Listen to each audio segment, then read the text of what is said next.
2024 के लोकसभा चुनाव के नतीजों के बाद बिहार का यह सियासी नक्शा है। इसमें भोजपुर और मगध का ही वो इलाका है जहां एनडीए सबसे ज्यादा सीटें हारी। इस इलाके में बक्सर, आरा, सासाराम, काराकाट, औरंगाबाद, जहानाबाद, पाटलिपुत्र ये सभी सीटें एक दूसरे से सटी हुई हैं और यहां एनडीए को मात मिली है, जबकि 2019 के चुनाव में सभी सीटें एनडीए के खाते में गई थी। अब नतीजों के बाद बीजेपी के अंदर हार पर मंथन चल रहा है, वजहों की तलाश की जा रही है। और हम अपने पार्टी के पदाधिकारी जो लगे थे उनका क्या अनुभव था, पार्टी कहाँ कमजोर थी, कहाँ मजबूत थी। 75% मार्क्स आए, बिहार की जनता ने दिया है।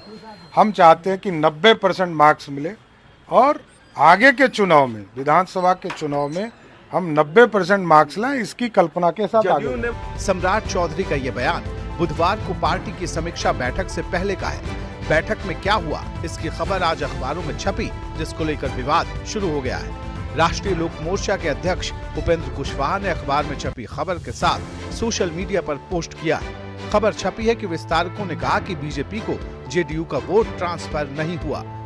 कुशवाहा ने खबर के साथ लिखा है कि एनडीए के सभी घटक दलों के नेताओं से करबद्ध निवेदन है कि ऐसी खबरों को पब्लिक डोमेन में जाने से रोकें, बचें, क्योंकि इस तरह की खबरें आपस में कटुता बढ़ा सकती हैं, आरोप प्रत्यारोप की स्थिति को जन्म दे सकती है। चुनाव परिणाम की समीक्षा अति आवश्यक है, परंतु ये हमारा आंतरिक मामला है। देखिए, बिल्कुल भ्रामक खबरें हैं। इस खबर में कोई सत्यता नहीं है। हम लोग लगातार पार्टी कार्यालय में 2 दिन से बैठकें चल रही है, हम लोग भी पार्टी कार्यालय में हैं। इस तरह की कोई बातें आई नहीं। इस तरह की बातें पता नहीं कहाँ से किसने इसको कराया है। इस तरह की कोई बातें नहीं है। एनडीए में सब लोग एक साथ मिलकर चुनाव लड़ा है। चुनाव में हम जीते भी हैं। कुछ सीटों पर अगर हार हुई है तो हम उसकी समीक्षा कर रहे हैं। ये जो असली चेहरा है एनडीए का, एनडीए के अंदर ही घमासान है। अब हार के ठीकरे एक दूसरे पर फोड़े जा रहे हैं।